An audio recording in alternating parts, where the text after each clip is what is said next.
Hey everyone, and welcome back to the channel. Today, we're tackling a really important and often misunderstood topic: rubber bullets. What exactly are they? How do they work? And why do they constantly show up in intense debates about crowd control and police use of force? It's a complex subject, but I'm going to break down the science, the very real risks, and the ethical questions, all in plain language. Let's get into it. First, what even are rubber bullets? It's a broad term for a category of what's known as less lethal projectiles. They're used by law enforcement and military organizations all over the world. Unlike a traditional bullet, which is designed to penetrate a target, these rounds are meant to deliver a powerful blunt force impact.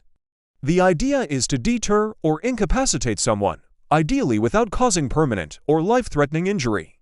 But as we'll see, the reality is far more complicated than that. They're typically fired from special launchers, shotguns, or even as cartridges for standard firearms. And they come in many forms, from solid rubber slugs to rubber-coated metal projectiles, and even flexible rounds like beanbags or sponge grenades. Now, not all of these are created equal. The most common types you'll hear about are solid rubber projectiles, which are exactly what they sound like. Rubber-coated hard rounds, which are often metal cores with a thin rubber coating.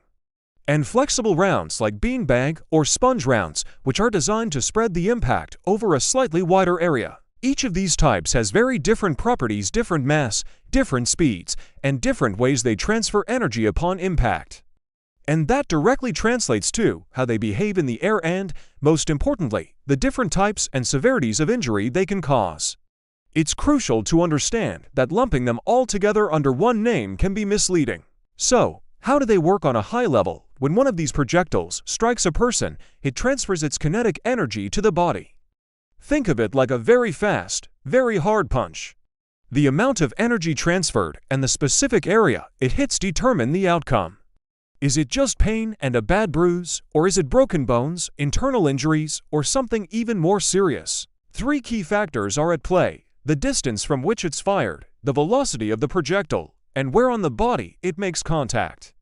Human factors, like a person's age, size, and overall health, also play a huge role in the severity of the outcome. This is just a conceptual explanation, not a how-to guide to understand the basic physics involved. This brings us to the most critical part of the conversation: the medical effects. Despite being labeled less lethal, rubber bullets and similar projectiles have caused devastating injuries and, tragically, even deaths. The medical literature is filled with documented cases of bone fractures, severe internal bleeding, permanent eye loss, and fatal trauma to the head and chest. These risks are massively amplified when the projectiles are fired at close range or aimed at the upper body, contrary to most official guidelines. Major medical journals and human rights organizations have published extensive studies and case reports that clearly show just how dangerous these weapons can be. If someone is hit, seeking immediate medical care is essential. Because of these known risks, most agencies that use these munitions have strict policies and training protocols. These rules often dictate things like minimum firing distances to allow the projectile to lose some velocity, and designated target zones, which are typically the lower limbs to avoid hitting the head, neck, or torso. Training is supposed to be mandatory, and there are often requirements for providing medical follow-up when someone is struck. However, a huge part of the controversy comes from the gap between policy and practice. How these rules are enforced, who is held accountable when they're broken, and how incidents are reviewed varies widely from place to place. And this is where the ethical and legal debates get really thorny. On one side, supporters argue that these projectiles are a necessary tool.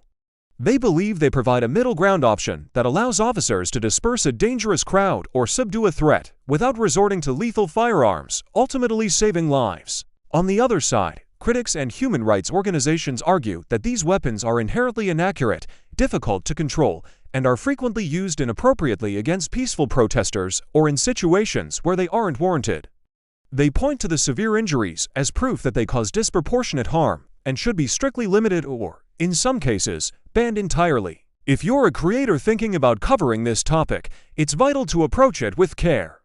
Always keep your content factual, be sensitive to the potential for harm, and avoid using sensational or graphic footage that doesn't add to the public's understanding.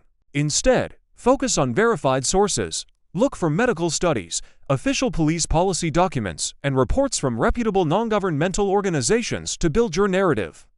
And because the topic deals with real-world harm, always include content warnings for your viewers and provide as much context as possible. Thank you so much for watching. I know this was a heavy topic, but it's an important one. If you found this explanation helpful, please hit that like button, subscribe to the channel, and ring the bell so you don't miss our future deep dives.